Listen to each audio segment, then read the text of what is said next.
नमस्कार, मैं हूं पंकज कुमार और आज हेल्थ क्लास में बात करेंगे कि क्या लॉकडाउन से थम जाएगा कोरोना। जी हां, जिस तरह से कोरोना ने रफ्तार पकड़ी है उसके बाद बहुत जगह ये कहा जाने लगा है कि क्यों नहीं लॉकडाउन लगा दिया जाता। अब सवाल ये उठता है कि पहली लहर में जब लॉकडाउन लगाया गया था तो क्या उसी तरह का लॉकडाउन फिर से देश में लगाना चाहिए? आखिरकार इसके पीछे तर्क क्या है? देखिए, मैं आपको ये आंकड़े दिखाना चाहूँगा। 22 फरवरी 2021 को कोरोना के नए केसेस 10,000 दर्ज होते थे और महज 40 दिन के अंतराल पर ये 80,000 पहुंच गया था।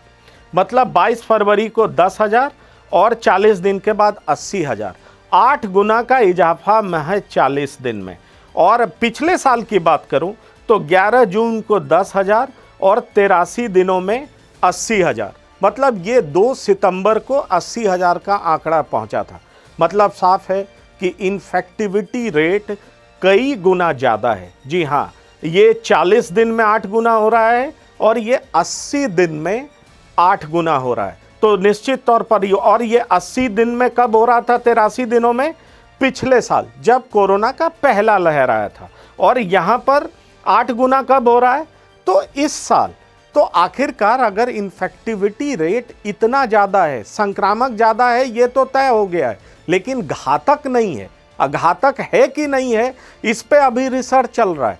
तो क्या इसके बावजूद भी क्या हमें लॉकडाउन लगाना चाहिए? लॉकडाउन के बारे में सोचना चाहिए? अब बढ़ते हैं अगले स्लाइड की ओर।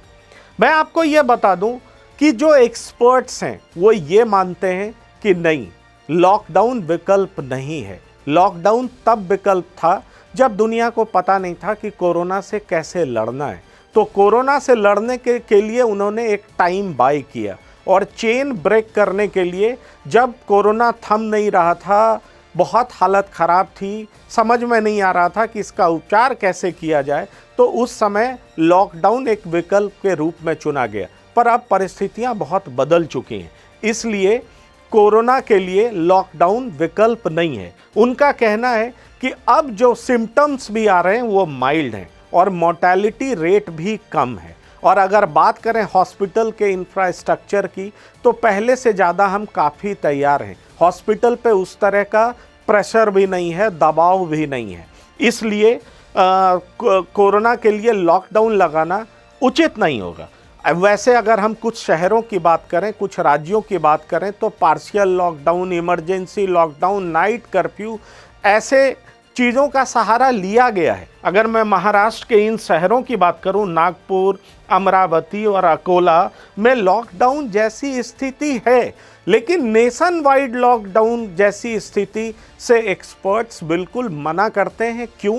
क्योंकि दरअसल क्या है कि हमारे देश में अंडर प्रिविलेज्ड गरीब लोग बहुत ज़्यादा हैं। वो रोज़मर्रा की ज़िंदगी, रोज़मर्रा की मजदूरी से कमाते हैं, उनका ज़िंदगी वैसे ही चलता है, तो उनकी ज़िंदगी बेहद ख़राब हो जाती है और साथ ही साथ अनएम्प्लॉयमेंट भी बढ़ जाता है।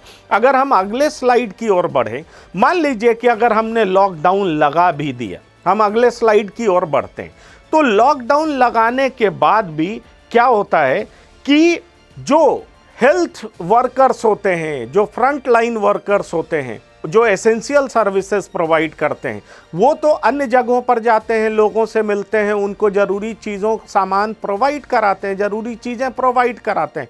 कई बार वो भी करियर हो सकते हैं, उससे भी नुकसान हो सकता है, बहुत मुश्किल हो सकता है। तो लॉकडाउन अगर नहीं लगाया जाए तो विकल्प और क्या है? तो दरअसल अब एक्सपर्ट ये कहते हैं कि टेस्टिंग, ट्रैकिंग, ट्रीटमेंट और आइसोलेशन, मतलब एक ऐसे कंटेनमेंट एरिया को चिन्हित करिए जहां पर ज़्यादा केसेस आ रहे हैं, कॉन्टैक्ट ट्रेसिंग भी करिए कि भाई इनसे किन किन लोगों को फैला होगा, इनको कैसे मिला, और उन जगहों को चिन्हित करके फिर उनको आइसोलेट करने की कोशिश करिए।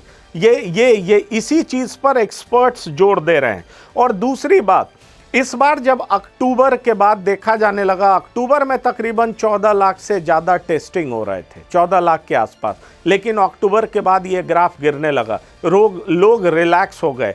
आज की भी बात करें हेल्थ मिनिस्टर की, तो उन्होंने कहा कि इस तरह के इजाफा की वजह कॉम्प्लेसेंसी है, बहुत सारे राज्य कॉम्प्लेसेंट हो गए, लोग जो है निर्भीक हो गए, उन्हें उनके मन से डर हट गया क्योंकि बात आने लगी कि वैक्सीन आ गया। तो इसलिए उनका कहना है कि पहले जैसा टेस्टिंग बढ़ाए जाने की ज़रूरत है और टेस्टिंग, ट्रैकिंग, ट्रीटमेंट और आइसोलेशन की ज़रूरत है। नेशन वाइड या स्टेट वाइड लॉकडाउन की ज़रूरत नहीं है, कंटेनमेंट एरिया पहचानने की ज़रूरत है और उसको आइसोलेट करने की ज़रूरत है। हाँ, और साथ ही साथ इस पर बहुत जोर दिया है, सोशल वैक्सीन जिसको मास्क कहते हैं, सोशल डिस्टेंसिंग, ये भी बहुत ज़रूरी है। और अगर इसका पालन नहीं किया जाए तो हैवी पेनाल्टीज इम्पोज करना चाहिए, जुर्माना हैवी करना चाहिए। ऐसा वहाँ के लोकल एडमिनिस्ट्रेशन को करना चाहिए, राज्य सरकारों को करना चाहिए। इस पर एक्सपर्ट्स का जोर है, ना कि लॉकडाउन पर जोर है। अब बढ़ते हैं अगले स्लाइड की ओर। अगर हम विश्व स्वास्थ्य संगठन की बात करें तो विश्व स्वास्थ्य संगठन ने भी माना है कि परिस्थितियों के अनुसार कुछ देश ने, कुछ जगह ने टाइम बाई करने के लिए ज़रूर लॉकडाउन लगाया, लेकिन उस लॉकडाउन के दरमियान जो अंडर प्रिविलेज्ड लोग हैं, जो गरीब लोग हैं, जो रोज़मर्रा की ज़िंदगी मजदूरी से अपना किसी तरह से गुजारा करते हैं, उनके लिए बहुत जीवन बहुत दूभर हो जाता है, बहुत मुश्किल हो जाता है। और जो पिछला एक्सपीरियंस है वो अच्छा नहीं होता और वो पर्पस भी लंबे समय तक वो पर्पस को पूरा नहीं कर सकता है। इसलिए उनका कहना है कि लोकल परिस्थितियों के हिसाब से टारगेटेड इंटरवेंशन करें। टारगेटेड इंटरवेंशन का मतलब है फिर से वही बात कि आप उन जगहों को आइडेंटिफाई करिए, टेस्टिंग करिए, ट्रैकिंग करिए, ट्रीटमेंट करिए और आइसोलेशन करिए। मतलब कंटेनमेंट जोन पहचानिए, कॉन्टैक्ट ट्रेसिंग करिए और टेस्टिंग से पता करिए और फिर ट्रीटमेंट करिए। यही बेहतर तरीका है, मतलब लॉकडाउन तरीका नहीं है। मैं अगर आज की बात कह दूं तो इवन महाराष्ट्र के मुख्यमंत्री ने भी केंद्र सरकार से यह मांग की है कि 25 साल और उसके ऊपर के लोगों को, युवा को वैक्सीनेशन की आज़ादी मिलनी चाहिए। अगर मैं दिल्ली के मुख्यमंत्री की बात करूं तो उनका कहना है कि हमें सब लोगों के लिए वैक्सीनेशन का परमिशन दे दिया जाना चाहिए, छूट दे दिया जाना चाहिए। इंडियन मेडिकल एसोसिएशन ने कहा कि एडल्ट 18 साल से ऊपर के लोगों को वैक्सीनेशन दिया जाना चाहिए और ये फैमिली क्लिनिक्स में दिया जाना चाहिए। तो अब आप समझ सकते हैं कि लॉकडाउन पे जोर नहीं है। जो भी एक्सपर्ट्स हैं या उस तरह के ऑर्गेनाइजेशन हैं, उनका जोर वैक्सीनेशन पर ज़्यादा है। और वैक्सीनेशन पर ज़्यादा क्यों है?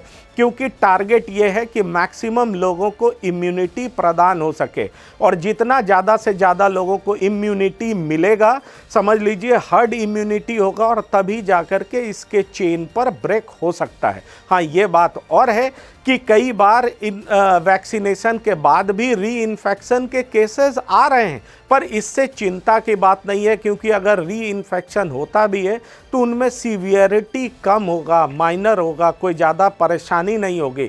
इसलिए एक्सपर्ट्स तमाम विकल्प पर सोच रहे हैं, लेकिन लॉकडाउन की बात कोई नहीं कर रहा है। और इसलिए ये कहा जा सकता है कि अब जो भी एक्सपर्ट्स हैं उनका मानना है कि दूसरा जो लहर है, जो कि खास करके 8 राज्यों में बहुत ज़्यादा दिखाई पड़ रहा है, वहाँ पर लॉकडाउन विकल्प नहीं है। हाँ, कुछ शहर के लिए हो सकता है, कुछ कंटेनमेंट जोन के लिए हो सकता है, पर यह कहा जा रहा है कि आप कंटेनमेंट जोन चिन्हित करिए, उसको आइसोलेट करिए, टेस्ट, ट्रैकिंग और ट्रीटमेंट पर ही जोर दीजिए, ना कि लॉकडाउन विकल्प है। तो जाहिर तौर पर लॉकडाउन की आवाज़ जिस वजह से उठ रही है कि जिस रफ्तार से कोरोना बढ़ा है, मैंने आपको पिछले साल और इस साल की तुलना बताया कि किस तरह से पिछले साल 83 दिनों में 8 गुना बढ़ा और इस बार 40 दिनों में 8 गुना बढ़ गया। तो निश्चित तौर पर यह चिंताजनक जरूर है, लेकिन लॉकडाउन विकल्प है ऐसा एक्सपर्ट नहीं मानते हैं। इसलिए वैक्सीनेशन को प्रमोट करिए, मतलब वैक्सीनेशन के लिए आगे आइए।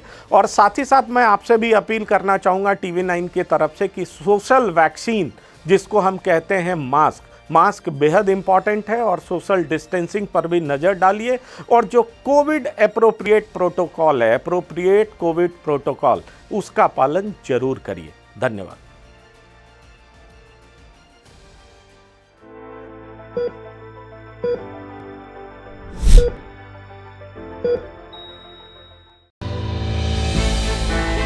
हमने की गलती फिर एक बार, कोरोना ने किया दोबारा प्रहार। मास्क, 2 गज दूरी, करें अपनी सुरक्षा खुद। कोरोना टीका हम सबको लगाना है, मिलकर साथ समझदारी से कोरोना को हराना है।